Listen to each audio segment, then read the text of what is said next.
Jesus and his disciples came to Bethsaida.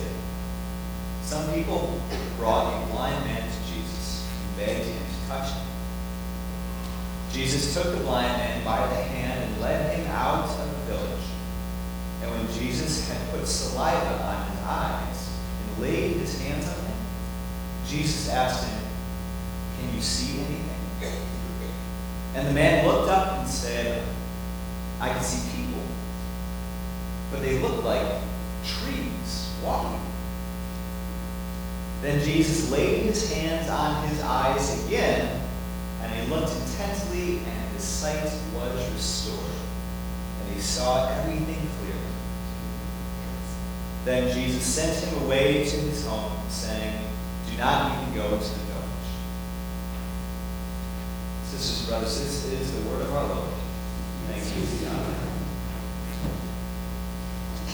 Well, this morning is our last reflection on lesser-known Bible stories and characters for our series here, and we wrap things up with one of the more humorous moments in the Bible. At least I think it's pretty funny. Sometimes things just don't come out the way we planned them, right? There are tons of great examples of this if we think about it. Take the Leaning Tower of Pisa, for example. Now, I'm not an architect, but did anyone ever tell the contractor for that building that things didn't quite line up? Or was everyone doubting themselves when he responded confidently, "Well, looks good to me"? Anyone watch cooking or baking shows on TVs? We have hands up in the air. All right, we got trouble. Well, no one really. Honestly, no one watches baking shows. All right, thank you guys. All right, thank you. Well, there's this great show. It's actually a spoof of baking shows called Nailed It on Netflix. If some of you have watched it before, we got it all here. The competitors are actually selected by how bad of bakers they are. And then they are asked to replicate these beautifully designed bakery works of art, really, that look more like sculptures than cakes. Most of the contestants don't even know what fondant is, let alone how to shape it, me included. And what they come up with to present to the judges is both hilarious and so sad at the same time. Or sometimes even the way we think about things is slightly askew in our rationalizing, even here at church or in our spiritual lives. One of my favorites going back to my youth ministry days is when I got to talk to the youth about forgiveness in Christ and this idea of grace.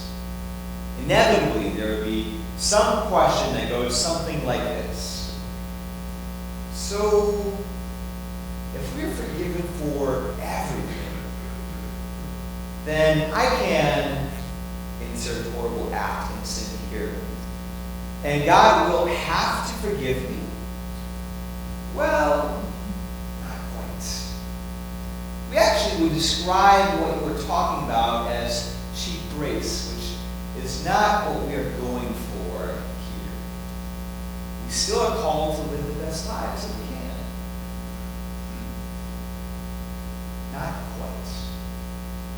That's what we're thinking about today as we read from the Gospel of Mark, and we hear of perhaps one of Jesus' own follies and his miracles. Or is there perhaps another way to look at such a story? We all have our moments when things don't go quite as planned. Some quite humorous, and other times, honestly, quite troubling. So let's be mindful of these moments as we reflect on our scripture reading today. We pick up again in today's reading which is the Gospel of Mark, chapter 8. Now it's important to note that Mark's style of writing is very fast-paced, very brief and to the point. Just before our reading, Jesus performs the miracle of feeding thousands of people with just a few loaves of bread and some fish. And in the next paragraph, Jesus is on a boat with his disciples, and they are heartbroken because they are low on bread again and have little to eat for themselves. Jesus is flummoxed by this point. He says in verse 17, "Why are you talking about having no bread? Do you still not perceive or understand? Are your hearts hardened? Do you have eyes and fail to see? Do you have ears and fail to hear?" And while it seems that Jesus and the author Mark wanted to make things absolutely clear, yet the disciples, those in the crowd, and perhaps even us as the readers, still didn't quite get it when it came to understanding just who Jesus is. Mark continues with yet another miracle story of Jesus with his disciples close behind. We pick up again in verse 22. They came to Bethsaida. Some people brought a blind man to him and begged Jesus to touch him. And Jesus took the blind man by the hand and led him out of the village. And when Jesus had put saliva on his eyes and laid his hands on him, Jesus asked him, "Can you see anything?" And the man looked up and said, "I can see people. They look like trees walking." No, this is not a story or a crossover story from Tolkien's Middle-earth and the traveling tree ents of the forest. But what was this? Was this some sort of mistake? Or was Jesus perhaps teaching everyone another lesson? Verse 25, "And Jesus laid his hands on his eyes again, and he looked intently, and his sight was restored, and he saw everything clearly. And then Jesus sent him away to his home, saying, 'Don't even go to the village.'" I remember reading this story for the very first time in my freshman college Bible study group, and I laughed out loud.